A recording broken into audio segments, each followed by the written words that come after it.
you mentioned Brian and Brian Murray and Craft Ventures, and there's that topic that I think we've touched on in a couple different flavors. One is like, should there be the concept of a Bitcoin focused EIR, like an entrepreneur in residence? And can we help that ecosystem form? Can we help instigate that? And then there's a separate but related thing, which is like, how do we just create more connectivity? Like Brian had the idea, like, where are all the angels who are interested in Bitcoin meeting with all of the venture capitalists who are interested in Bitcoin? Like, there's just sort of a missing connectivity or network there. So like, how do we solve that? Is it a series of private dinners, or how do we do that? And can we put out the call for people who are actively angel investing or venture capital investing in the ecosystem? Let us know, right? So what would that look like? Have you guys already been noodling on it a bit, or? For the last 5 years. But do you host like regular dinners? Because I've never been invited. Well, I mean, no, I guess I have once. Yeah, you actually have. Yeah, but both of you have. It was pizza on your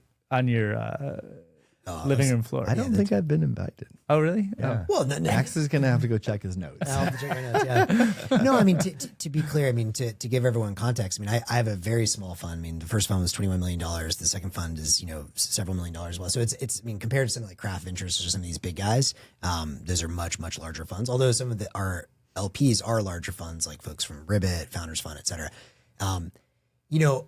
I have really thought about this since I started my fund in 2021 about how do you build that connectivity between, like you said, angels, small funds like my own, larger growth funds. And I think there have been many attempts at this. One of the challenges is there is a large Bitcoin investor in venture capital and angel space, but it's extremely decentralized.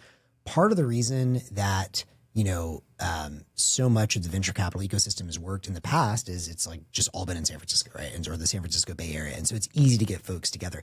The reality is, as we've talked about many times in the show, after the block size war, San Francisco became the crypto hub. There's tons of major crypto funds here, but very, very few, I would say, other than myself. I don't know anyone, any fund that's really focused on Bitcoin. The closest would be Brian. And Brian is the OG who invested in many of these companies like Lightning Labs and River and whatever, all these companies at the very beginning.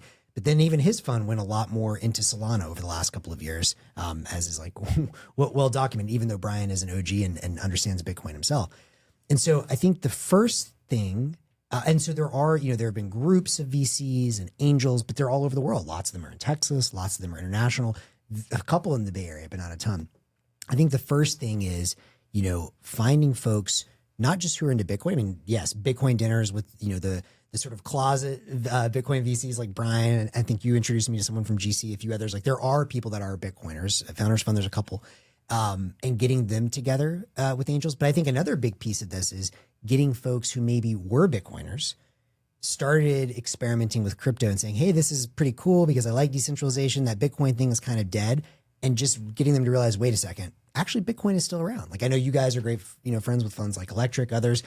I mean, I think that to me is another huge area of opportunity is how do you mix them with folks like us and folks that do get Bitcoin and realize, wait a second, there might be a lot of opportunity to invest here. And they don't hate Bitcoin. They just like don't see a lot of stuff show up that looks like it's investable. Yeah. So it's kind of like if, they can pick from the menu. They don't necessarily create companies. They see companies that get created and they say, is this one of the best opportunities to deploy capital? Not like, hey, I want to ideologically get behind Bitcoin. It's more like I want to invest in the best companies that are likely to have the best returns. Right. So in a sense, we need to sort of create enough connectivity that an entrepreneur is attracted. They say, I want to work in Bitcoin, but I don't know exactly what to do. That's kind of the EIR concept, right?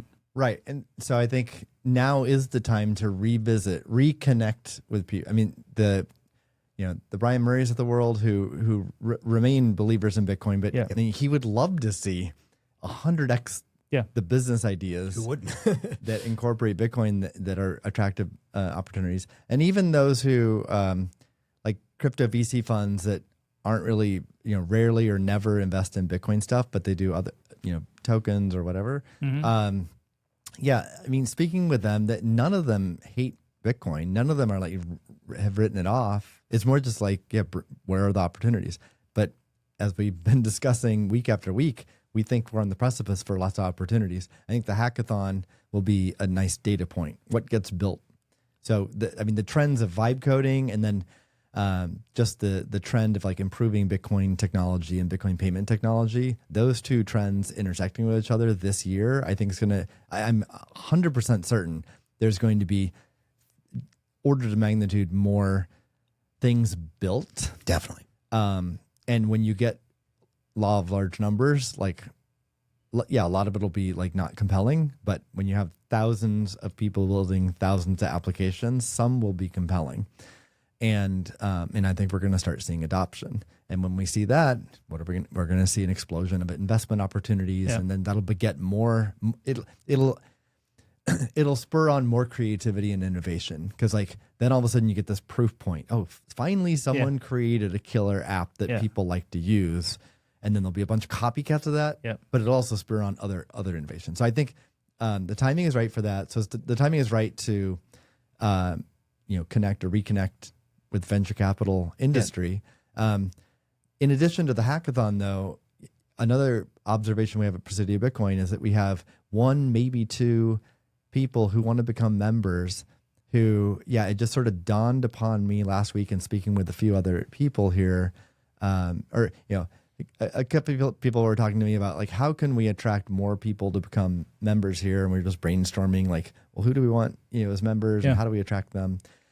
And it made me realize, a Bitcoin EIR, Entrepreneur in Residence program, is a good idea. It also, and then I'm like, it actually describes the two people who are about to become members, because one is a co-founder of a very, very large company in the crypto and Bitcoin space from 10 years back or so, right? And he's on the sidelines right now. He loves Bitcoin, still loves Bitcoin, and he's just thinking about what to do next. And he wants to build a Bitcoin company. He doesn't know what it is. So he sees the energy and community that has been developed at Presidio Bitcoin. He wants to be part of it. Yep.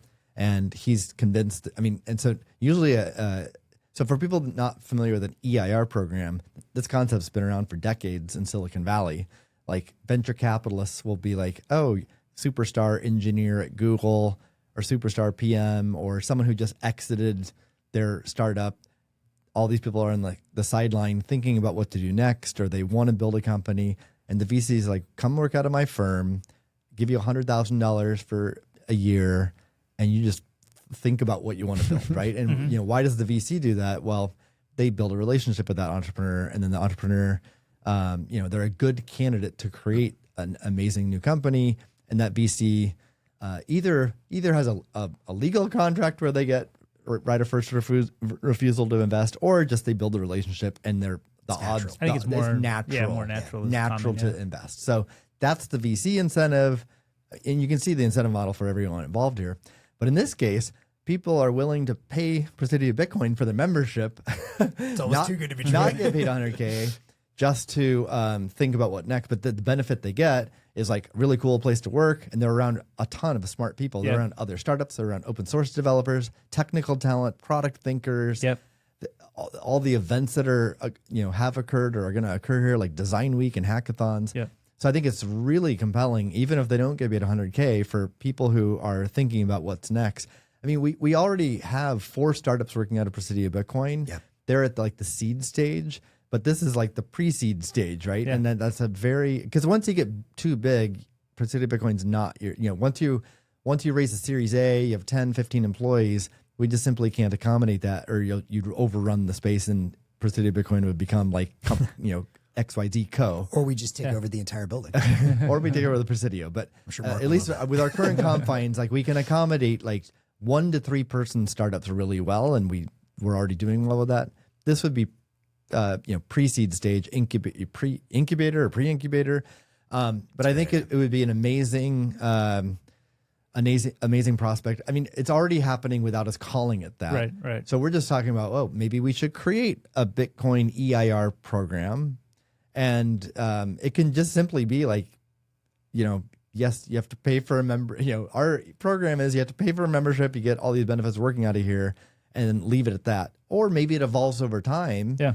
And maybe we start reconnecting with venture capital industry and they start seeing seeing what's the energy and all the momentum at Presidio Bitcoin, that they see that there is a trend towards more investment opportunities, and maybe they will offer, like, for the right candidate, we will pay you $50K, $100K for a period of time, just so you give you some space to think about what's next. So I'd love to see it evolve into that. Right. So we first it's like a very open source ethos. First, get the thing working and give it away basically for free in a sense, and then attract, maybe there are commercial interests that get attracted to that thing and sort of find an angle on us. Maybe the person who's the EIR is here hanging out, and then we just welcome angels and venture people in the space. They're meeting people, and organically they're developing relationships, and like, actually, I like the way this guy or gal thinks, and I want to sort of spend more time with them, and then build a relationship, and great things happen. Yeah, I love the idea. I mean, obviously, as you've already HVC, I think it's a no brainer. And I think when you start with somebody who's already like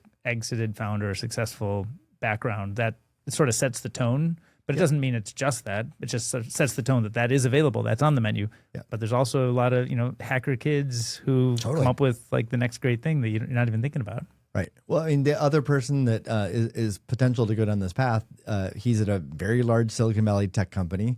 And so that's another path.